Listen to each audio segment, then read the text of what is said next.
Let me ask you a question. Have you ever flown and thought, what if something goes wrong? That anxiety flares up more than ever after every tragedy, and the Air India tragedy is no exception.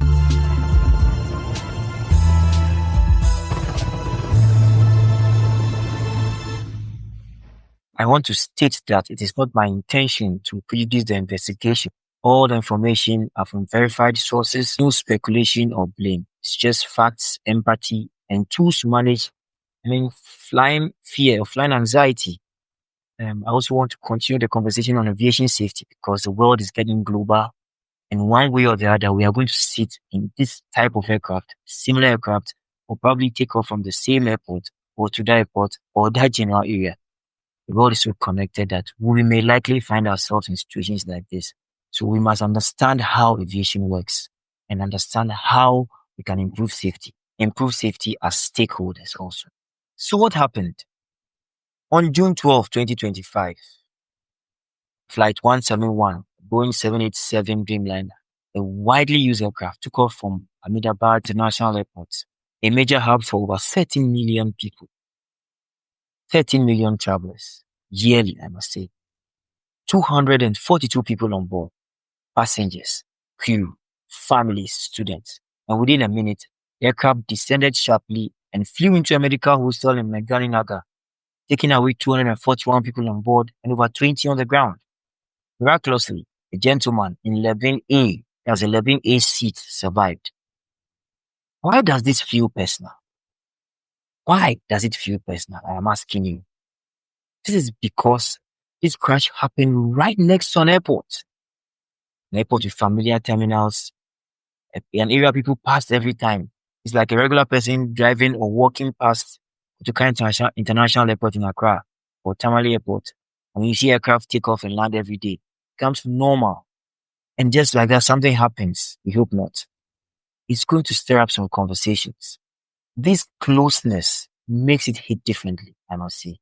The human brain reacts to fear. And even though flying is safer statistically, as we say, you are likely to be struck by lightning than to be hit by an aircraft or to be in a crash. People are still worried. People are still asking questions. People are still wondering what is going on. Now let's put ourselves in the shoes of the crew and ATC. Our captain had over 8,000 hours. The first officer had over 1,000 hours. The takeoff was a routine takeoff. But just seconds later, they issued a mayday, and I quote, "Mayday, engine failure, loss of thrust," unquote. This is what they told ATC. ATC, as part of procedure, immediately cleared the frequency and dispatched rescue. But there was no further response, and this only suggests that the crew were fighting for control of the aircraft, and there are a lot of pressure. If you look at the videos that are circulating on social media. Now, let's look at what could have caused these things. While the investigation is ongoing, experts are looking at several possible causes, and the important thing is that they are doing this without assigning blame to anybody, any institution or any stakeholder. The first thing could be loss of engine thrust or engine power, and the mayday call could have described this, and the video could have described this. Second could be high temperatures, which could make it difficult for the aircraft to climb. Another could be bird strike. The area is known for avian activity. The next could be a poor takeoff configuration, which could affect the aircraft climbing to the sky, to be as simple as possible, to be as literal as possible. The other one could be faulty computers. If your computers become faulty, they can give you additional pressure and then you get disoriented and so many things can happen. Let's look at the airport's response or the response from the authorities. As usual, as part of procedure, the airport is closed, all flights are halted, then helplines are opened. You sort of set up a crisis team. Because it also flew into a medical hostel, you saw massive mobilization of, people involved, from firefighters to army units to local hospitals, just to help save lives. Also, as part of procedure, there will be identification of the people involved. Later, operations at the airport were open, but limited flights. Now the question, is flying still safe? Is flying still safe? Yes, flying is super safe. This 787 aircraft has been flying for years. And There are multiple backup systems for the engines, hydraulics, electronics, and then pilots are well trained. They say pilots fly for emergencies. Why am I saying that? Because you simulate almost every emergency you can think of. I mean, unless it does not exist. Also, due to the fact that there's no global grounding, it means that then we don't have any reason to cause for a pause of 787 flights right now. The thing is that this strategy only reinforces aviation safety. It does not erase the millions of successful flights we've had.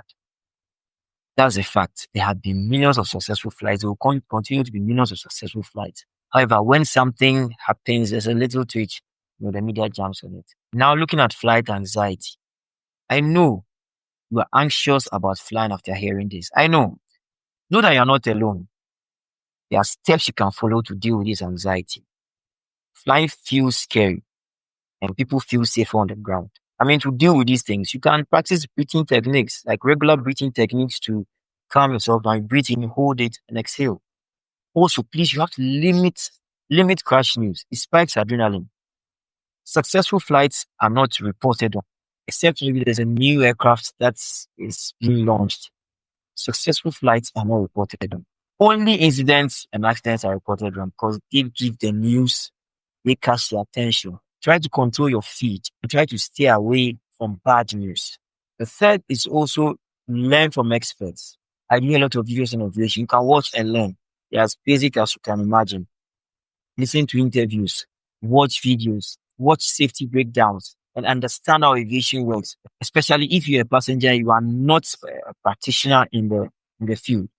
So you can understand certain things when the aircraft is rolling, when it is taking off, when it is turning, when it is climbing, when you're flying in rain, when you're flying in snow, when you are landing in an airport that has multiple runways.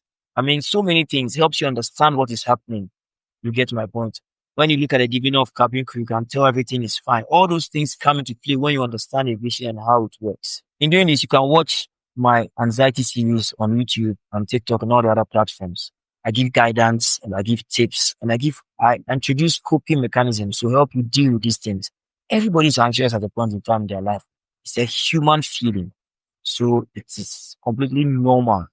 But the first step you can take is just talking about it to somebody. So the tribute and the call to action for all of us. 241 lost on board, dozens on the ground. Their stories deserve answers. Their stories deserve change. Their stories tell us that it's important to appreciate what you have around you and also understand how things pay. This is very important as we are all going to participate in the aviation industry, whether as a passenger, as an operator, or as a regulator. If this video helped you or supported someone close to you, can hit the like and subscribe button and also share and check out my flight anxiety playlist so that you can understand how to deal with flight anxiety as you are going to be a frequent flyer or you are already a frequent flyer to help you understand aviation. Cheers, HeliPilotGh.